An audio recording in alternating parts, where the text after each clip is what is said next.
When someone uses female pronouns for me, that's getting it wrong.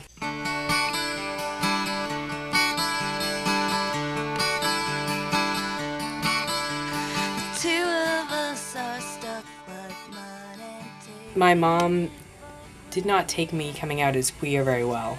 She definitely took coming out as transgender much better. And I think part of that was because I had been with a trans woman, and so she understood some of that.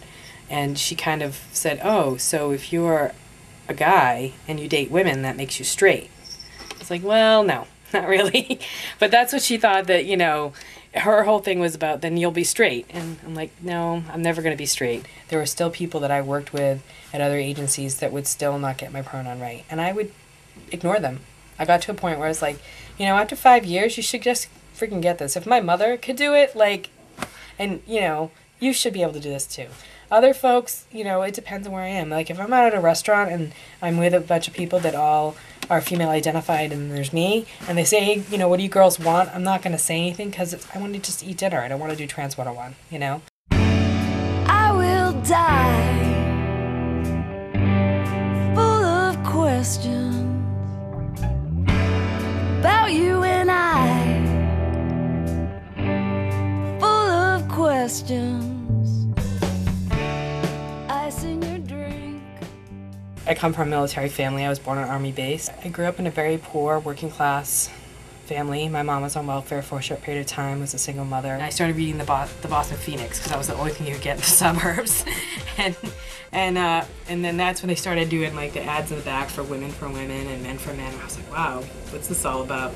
I remember I was standing in Man Ray with some of my friends.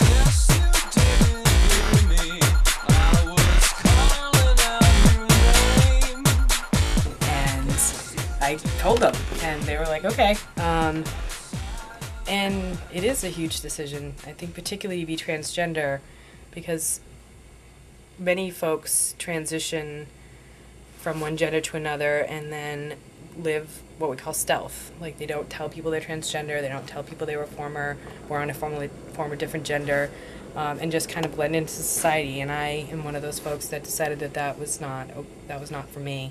I had been in the closet when I identified as a lesbian and was really not worth it. I'd describe my partner. His name is Lee. He is the first person that I've been in a relationship with where it's not stressful. Like, we have regular stress, but the relationship between us is not stressful. He's so laid back, and he's so solid, and just a genuinely very kind person. I consider myself a Buddhist, a beginner Buddhist. I grew up in a Christian Jewish household, and I have been recently reading about different religions so I can understand them, particularly the Muslim religion and Buddhism. I do practice meditation. I think that folks that can't be open and really look at their own judgments and their biases, that there's something inside of them. It's fear. It's a lot of fear. It's like fear of difference. People should just be treated with respect. And it's not tolerance, because that's saying you're different and I'll put up with you. It's more about, like, we're in this together. Like, we're in this boat together and we all need to, like, get where we're going. I have mentored a lot of young people in my life.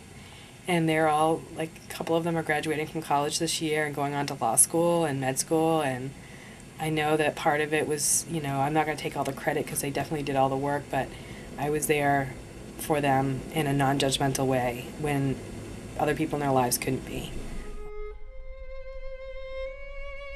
So I was on hotline for domestic violence survivors, watching this go on, and thinking to myself, if somebody calls for shelter or to deal with their domestic violence issue, I don't think I can talk to them, because I'm freaking out about what's happening on television. I'm freaking out about my friends who live in New York, and I have no idea where they are. And we were on the internet, and luckily people started IMing us and letting us know that they were okay.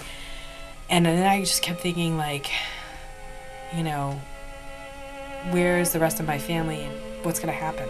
And to find out the planes came from Boston, I just remember I would go outside on our porch and think to myself, you know, am I going to see one crash into the potential? Because I could see the potential from the back of my house. And it still overwhelms me to think about it. And to think about the people that had died. And just thinking, on the other hand, from my friends who've lived in other countries, like, that this is a daily thing for them. I remember the last time that George Bush got elected, I really wanted to move to Canada. I was so upset and just, like, scared because people that I care about are going to get killed, are going to get hurt. And I was basically, you know, on a tear saying, you know, if you're queer, you need to get married in the middle of Mass Ave and, you know, show him up, you know. I don't care if you love the person, do it for the health insurance if you need to. And my partner, you know, the next day looked at me and said, okay, so yeah, when are we getting married? And I was like, I will die full of questions about you and I, full of questions. Ice in your drink, swinging your arms around me.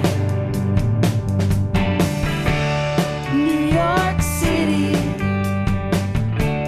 you lie down beside me. I will die full of questions about you and I, full of questions. multi-layered.